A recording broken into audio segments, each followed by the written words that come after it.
Nós vamos hoje à noite, irmãos, a partir do culto de hoje, nas quartas-feiras, iniciar uma série de estudos no livro dos Salmos. Então, hoje nós vamos começar pelo Salmo de número 1, você pode abrir sua Bíblia. Os Salmos, eles trazem consolações, exortações, orações, e acima de tudo com o propósito de nos direcionar para o louvor e a adoração ao nosso Deus. Portanto, nas quartas-feiras, consolações nos Salmos, conhecido como o livro dos louvores para a nação de Israel. De fato, o livro dos Salmos é o antigo inário de Israel, inspirado por Deus. E nesse momento que nós estamos vivendo, nada mais apropriado do que buscar ao nosso Deus, buscar ter intimidade com o nosso Deus através da sua palavra e buscar através do livro dos Salmos, que vão nos ajudar, ou que vai nos ajudar a encontrar aquela oração apropriada para o momento de tristeza, de abatimento, de provação, em que precisamos de consolação, de força, de esperança, de paz, de alegria. Nós vamos encontrar no livro dos Salmos. 150 salmos nós temos, portanto, neste livro. 73 destes salmos foram escritos por Davi. Os filhos de Corá escreveram 10 dos salmos. Asaf escreveu 12. Talvez você lembre do mais conhecido de Asaf, o Salmo de número 73, salmo em que ele derrama seu coração diante de Deus, em que ele confessa o seu pecado ao ter inveja da vida dos ímpios, mas reconhece que a verdadeira segurança está naqueles que trilham nos caminhos do Senhor. Salomão escreveu 2 salmos, o Salmo de número 72 e o Salmo de número 127. Talvez você lembre do 127, se o Senhor não edificar a casa, em vão trabalham os que a edificam. Moisés escreveu o Salmo 90, então isso mostra que o livro dos Salmos, ele compreende um período ali de 1410 anos antes de Cristo, na época de Moisés. Talvez vai até o período pós-exílico, mais ou menos 900 anos, começa em 1410 a.C., com Moisés, autor do Salmo de número 90, e vai até o 5º século, ali provavelmente depois do período exílico, chamado período pós-exílico, e nós temos o Salmo que lembra esse momento, que é o Salmo 126, Lembra do Salmo 126? Quando o Senhor restaurou a sorte de Sião, ficamos como quem sonha. A nossa boca se encheu de riso e a nossa língua de júbilo. Então, a exaltação, a gratidão pelo fato do Senhor estar restaurando a sorte. Nós estamos precisando que Deus restaure a nossa sorte, que Deus sare a nossa terra, que Deus perdoe os nossos pecados, e que o Senhor traga de volta a alegria da salvação do seu povo, principalmente. Então, irmãos, de modo muito simples, certamente você é familiarizado com o livro dos Salmos. Você tem o seu salmo preferido, é o livro ao qual nós recorremos constantemente para confessar os nossos pecados. Nós podemos ir até o Salmo 51, ao Salmo 103, e clamar pela misericórdia de Deus. Para trazer esperança e fé, a gente pode ir ao Salmo 23. Quem não sabe do Salmo 23? O Senhor é o meu pastor e nada me faltará. Você pode ir ao Salmo 91, não é? Aquele salmo que traz a promessa de uma proteção bendita para o povo de Israel, para o povo de Deus. O propósito deste livro é nos levar a desfrutar das verdades de Deus, que apontam para o céu. Talvez um momento muito oportuno, esse momento que estamos vivendo, em que precisamos de força, de fé, de esperança e de consolação. Para aqueles que têm perdido familiares, entes queridos, para aqueles que estão enfrentando provação, para aqueles que estão com medo, talvez, então você precisa da promessa de Deus, da esperança que Deus nos traz. E o Salmo, dentre os seus propósitos, tem esse propósito de, nesses momentos, nessas circunstâncias, nos levar a ter uma perspectiva celestial, a contemplar a glória futura, a esperar nas promessas de Deus, a entender a realidade do céu e, acima de tudo, a segurança que o Evangelho de Cristo nos dá. Mas também, não só nos ajudar a compreender a realidade celestial, mas a entender a realidade presente desta vida. Então veja, duas coisas importantes. O livro dos Salmos nos ajuda a viver neste mundo, a enfrentar as situações desta vida, a entender o que nós estamos passando, a ter fé em Deus nesse momento de dificuldade, a vencer o medo, alimentando a fé e a esperança no coração, compreendendo que neste mundo nada é eterno, tudo vai passar, que este mundo é temporário, que este mundo não é o lugar da nossa habitação final, que nós estamos aqui de forma passageira. Então o Salmo nos ajuda a compreender a vida neste mundo e nos ajuda a compreender aquilo que nos aguarda no futuro, a perspectiva celestial, a esperança da vida eterna. Que livro maravilhoso, não é? É o maior livro da Bíblia, é o mais citado no Novo Testamento. E acima de tudo, ele nos direciona para o louvor e a adoração ao nosso Deus. Ele trabalha no nosso coração para que nós possamos contemplar a presença de Deus, a face do Senhor, como Davi ora no Salmo 27, quando ele expressa o desejo de habitar na casa do Senhor para contemplar a beleza do Senhor.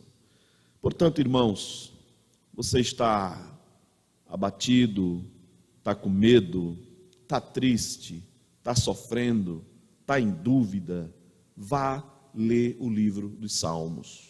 Busque a Deus através das orações no livro dos Salmos. É fácil de ler, é agradável de ler, é esperançoso ler o livro dos Salmos. Talvez o momento apropriadíssimo para você buscar a Deus através deste livro. Para você derramar o seu coração diante do Senhor e aprender com as orações de Davi, de Asaf, de Moisés, de Salomão, dos filhos de Corá, e aprender como buscar a Deus, como ter contrição diante de Deus, como alimentar a esperança, como vencer o medo. O livro dos Salmos é o livro que traz toda essa paz para o nosso coração. Nós vamos encontrar alguns tipos de salmos. Você vai encontrar nesse livro salmo de lamento.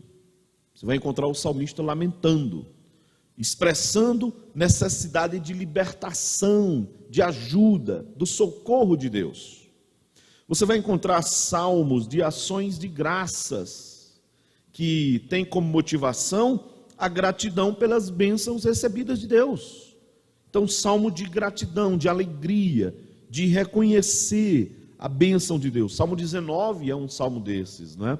Os céus proclamam a glória de Deus e o firmamento anuncia a obra das suas mãos. O Salmo 103, belíssimo. O Salmo 139, super conhecido. Senhor, tu me sondas e me conheces. Sabes quando me levanto. O Senhor de longe conhece os meus pensamentos. A palavra ainda não me chegou à boca e tu, Senhor, já conhece toda. Para onde me ausentarei do teu espírito? Para onde fugirei da tua face? Veja, um salmo de ações de graças, né? Pelo que Deus tem feito, por quem Deus é e pela esperança. Salmos de entronização. É aquele salmo que reconhece o governo soberano de Deus, o controle de Deus sobre todas as coisas. O Salmo 96 é um desses salmos. Cantai ao Senhor um cântico novo. É o salmo de entronização, reconhecendo a soberania de Deus.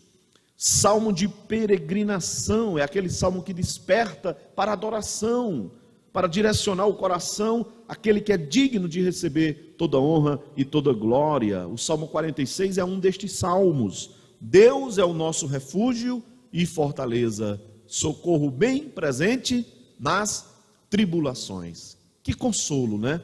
Você encontra no Salmo 46.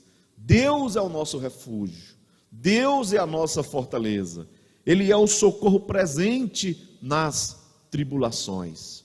Lá no versículo 10 vai dizer assim: aquietai-vos e sabei que eu sou Deus. Que maravilha! Você está com medo? Você está preocupado, aflito?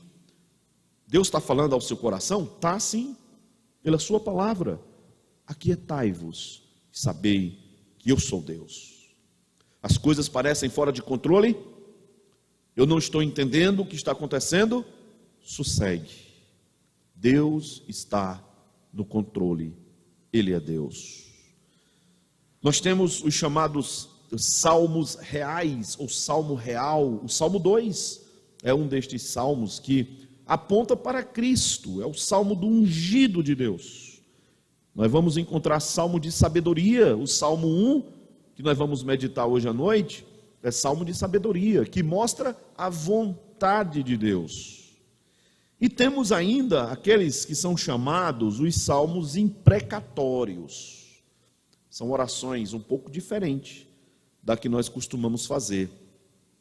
Nos salmos imprecatórios, o salmista está invocando a ira de Deus contra os seus inimigos. A gente precisa compreender os salmos imprecatórios. Ele não age em vingança, ele não faz a vingança, porque vingança é prerrogativa de Deus, mas ele busca a justiça de Deus, ele invoca a ira de Deus para a destruição dos inimigos de Deus. O Salmo 7 é um destes salmos. O salmista começa dizendo: Senhor Deus meu, em ti me refugio, salva-me de todos os que me perseguem e livra-me, para que ninguém como leão me arrebate, despedaçando-me, não havendo quem me livre. Senhor meu Deus, se eu fiz o que de que me culpam, se nas minhas mãos há iniquidade, se paguei com o mal a quem estava em paz comigo, eu que poupei aquele que sem razão me oprimia, persiga o inimigo a minha alma e alcance-a, espizine no chão a minha vida, arraste no pó a minha glória. Veja o verso 6, levanta-te, Senhor, na tua indignação, mostra a tua grandeza contra a fúria dos meus adversários, desperta-te em meu favor, segundo o juízo que designaste. Verso 10, Deus é o meu escudo, Ele salva os retos de coração. Deus é justo juiz, Deus que sente indignação todos os dias. Se o homem não se converter, afiará Deus a sua espada, já armou o arco, tem-no pronto, para ele preparou já instrumentos de morte, preparou suas setas inflamadas. Ele invoca a ira de Deus contra o mal, contra a injustiça, contra o homem ímpio. São os salmos imprecatórios. Salmo de número 1, muito conhecido, nós cantamos este salmo, não é? Será que a gente pode cantar no final do culto? Cicinha e Rodrigo já estão aqui sorrindo, dizendo que podemos. Salmo de número 1, não é? Vamos cantar no final este salmo. É o salmo em que nos apresenta exatamente o que nós encontramos nesta vida, dois estilos de vida, dois grupos de pessoas, aquelas que amam a Deus e aquelas que não amam a Deus. É simples. Mostra aquelas que resolveram seguir e fazer a vontade de Deus e aqueles que resolveram virar as costas para Deus e viver do seu jeito, de acordo com a sua vontade, que não tem Deus no coração. Então temos dois tipos de pessoas, temos dois estilos de vida, temos dois destinos, temos duas consequências. É um salmo belo, simples, pequeno, 6 versículos, dá para você decorar, talvez você tenha decorado. E ele diz assim: bem-aventurado o homem que não anda no conselho dos ímpios, nem se detém no caminho dos pecadores, nem se assenta na roda dos escarnecedores. Antes, o seu prazer está na lei do Senhor, e na sua lei medita de dia e de noite. Ele é como árvores plantadas junto a correntes de águas, que no devido tempo dá o seu fruto e cuja folhagem não murcha, e tudo quanto ele faz será bem sucedido. Os ímpios não são assim, são porém como palha que o vento dispersa. Por isso, os perversos não prevalecerão no juízo, nem os pecadores na congregação dos justos, pois o Senhor conhece o caminho dos ímpios, o caminho dos justos, mas o caminho dos ímpios perecerá. É fantástico, né? Simples, belo, direto, prático, pedagógico, né? É um salmo que nos ensina e nos mostra dois estilos de vida. Veja, do verso 1 ao verso 3, você tem o justo, e no verso 4, você tem o ímpio. Bem-aventurado, feliz, é o homem que não anda no conselho dos ímpios. Então, bem-aventurado quem é nessa vida? De acordo com a Bíblia, o que é ser bem-aventurado? O que é ser feliz? De acordo com o ensino de Deus, com a vontade de Deus, é aquele que não se empolga com as coisas aparentemente agradáveis desta vida. O homem bem-aventurado, o homem feliz, é aquele que não se encanta com as coisas passageiras dessa vida, com a transitoriedade das coisas que proporcionam prazeres também transitórios, momentâneos, passageiros, rápidos. O homem bem-aventurado é aquele que tem a sabedoria. Veja, nós dissemos que o Salmo 1 é um dos salmos de sabedoria. Então o homem bem-aventurado é o homem sábio. Ele considera, ele investiga, ele contempla, ele sabe qual é o melhor caminho. Então este homem bem-aventurado, ele não se empolga com o conselho dos ímpios, ele não é atraído pelo estilo de vida dos ímpios, não se detém no caminho dos pecadores, nem se assenta na roda dos escarnecedores. Uma das coisas típicas no livro dos Salmos, da sua literatura, é esse paralelismo. A gente já falou sobre isso. Lá naquele cântico de Maria, lá em Lucas, ela usa um estilo bem parecido com esse aqui, esse paralelismo, né? A minha alma engrandece ao Senhor, o meu espírito se alegra em Deus, meu Salvador. Ela repete na segunda frase, de modo diferente, aquilo que ela já disse na primeira. Então é muito típico dos salmos. Deus é o nosso refúgio e fortaleza, socorro bem presente nas tribulações. Essa ênfase, essa repetição, esse paralelismo é para dar destaque àquela verdade. E no versículo 1 tem 3 repetições, na verdade. Veja, são 3 frases que a gente pode dividir. A primeira, bem-aventurado o homem que não anda no conselho dos ímpios. A segunda, não se detém no caminho dos pecadores. E a terceira, não se assenta na roda dos escarnecedores. Ele disse a mesma coisa de 3 formas diferentes. Poesia, isso é pura poesia, num estilo literário clássico, né, do paralelismo. Ele repete aquela verdade para dar uma ênfase. Muito bem, Rodrigues, lembrando aqui essa linda poesia. Então, bem-aventurado o homem que não anda no conselho dos ímpios, ele não se detém no caminho dos pecadores, ele não se assenta na roda dos escarnecedores. Ele troca as palavras aqui. Na primeira frase ele chama de ímpios, na segunda ele chama de pecadores, e na terceira ele chama de escarnecedores, para designar a mesma característica, ou o mesmo tipo de pessoas que não temem a Deus, não é? Então aqui é o homem bem-aventurado, é o homem justo, é o homem íntegro, é o homem que foge do conselho dos ímpios, é o homem que foge do caminho dos pecadores, é o homem que foge da roda dos escarnecedores. Esse é o homem justo. Versículo 2: antes o seu prazer está na lei do Senhor, e na sua lei medita de dia e de noite. Esse é o homem justo.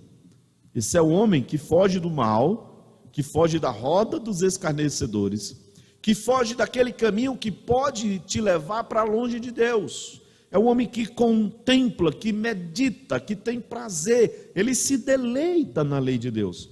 Não é algo penoso servir a Deus, andar com Deus, não é algo penoso, é algo que dá prazer. Deus faz isso no coração, Ele muda as afeições do nosso coração, Ele dá o prazer que antes nós não tínhamos, Ele muda o gosto do nosso alimento, para que a gente tenha prazer naquilo que é divino, naquilo que é sagrado. Então nós fomos transformados de lobos em ovelhas, a nossa natureza é outra, o nosso pasto é outro, o nosso prazer é outro, a gente medita dia e noite na lei do Senhor. E o que acontece com quem foge da roda dos escarnecedores, com quem não anda no conselho dos ímpios, com quem não se detém no caminho dos pecadores, com quem tem prazer na lei do Senhor, com quem medita na sua lei de dia e de noite? O que acontece com essas pessoas? Versículo 3, ele é como árvore plantada junto à corrente de águas. É uma imagem bem típica de Israel, não é?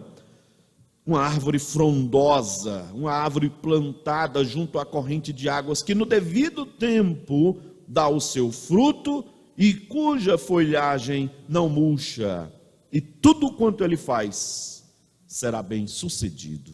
Que maravilha! Promessa de Deus para o justo. Ele não será destruído com o ímpio. Ele é como uma árvore frondosa. Tudo tem seu tempo, então no seu devido tempo ele dá o seu fruto. Folhagem não murcha, e tudo que ele fizer vai dar certo, dentro dos planos de Deus.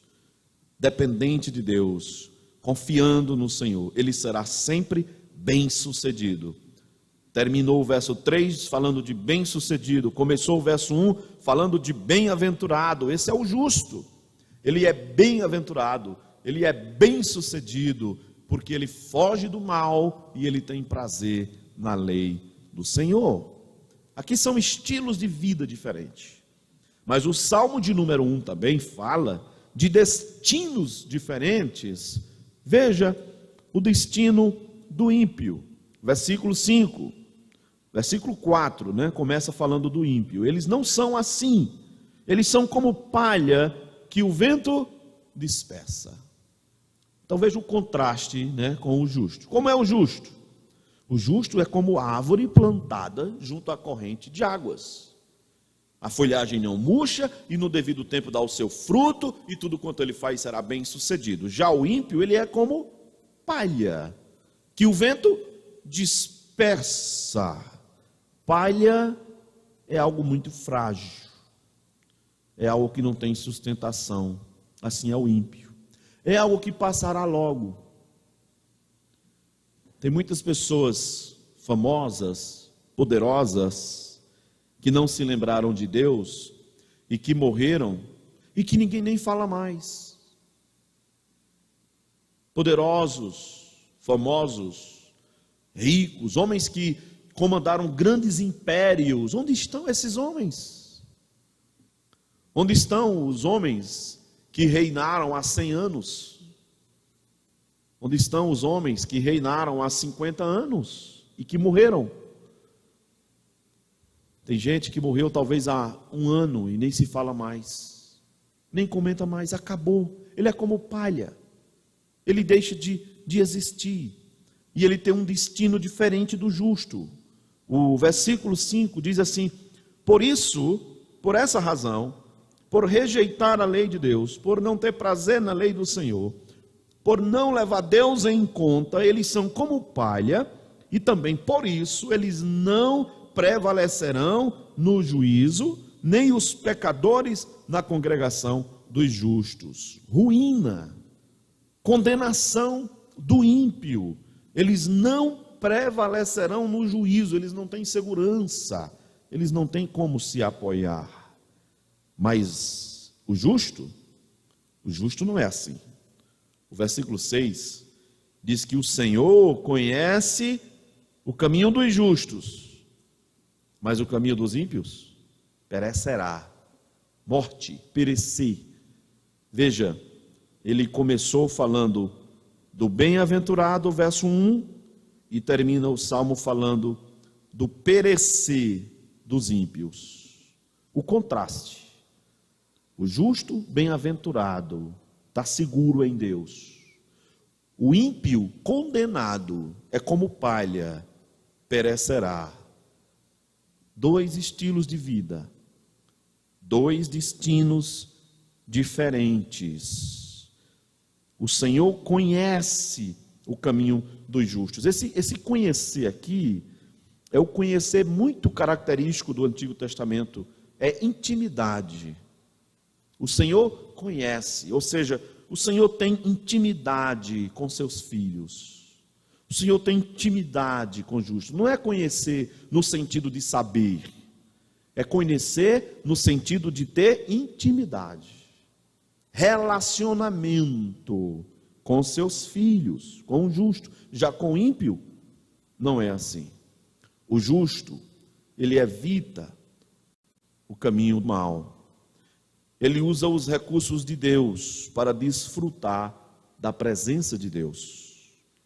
Mas o ímpio, ele será destruído. Irmãos, a lição para nós deste salmo, de modo muito simples, pense no momento em que nós estamos vivendo. O que tem marcado nossos dias é a morte. O que nós estamos vendo na pandemia, veja, nós estamos passando por uma pandemia. Já tivemos outras na história e morreram milhares de pessoas. E nós estamos vendo muitas pessoas morrendo. Então a morte, a lembrança da morte está muito viva nesses dias. E certamente que Deus tem um propósito com isso. Ele está chamando a atenção de todo mundo para essa realidade. Mas você que pertence ao Senhor, que é conhecido do Senhor, você pode ter a segurança de que você está nas mãos do Senhor. De que nada vai acontecer na sua vida sem a permissão da soberania do governo de Deus. Soberania de Deus é isso. É saber que eu preciso fazer o que tem que ser feito, mas no final das contas, a nossa vida está nas mãos de Deus. Então descanse, vá dormir em paz, vá dormir tranquilo, leia a sua Bíblia, leia o Salmo 1, leia o Salmo 23, leia o Salmo 27, 46, o Salmo 91, o Salmo que te consola, e descanse em paz, durma tranquilo, confie no Senhor, descanse no Senhor, porque o justo, ele está seguro nas mãos de Deus. Vamos orar pelo mundo, pedir misericórdia, mas vamos descansar, vamos desfrutar da presença de Deus. Esse é o propósito dos salmos. Durma em paz, viva tranquilo, confie no Senhor, descanse no Senhor, espere nele, e saiba que a sua vida e a minha vida estão nas mãos de Deus. Isso me traz paz, consolo, esperança, descanso, para eu viver tranquilo. Eu sou crente em Jesus Cristo. Eu não sou como ímpio. Você não é como ímpio. Nós somos crentes em Jesus Cristo. Amém? Nós pertencemos a Deus. Nós estamos nas mãos de Deus. Eu não entendo tudo o que está acontecendo, mas eu descanso naquele que dirige todas as coisas. Nós vamos cantar o Salmo 1 e depois nós vamos finalizar orando pelos irmãos.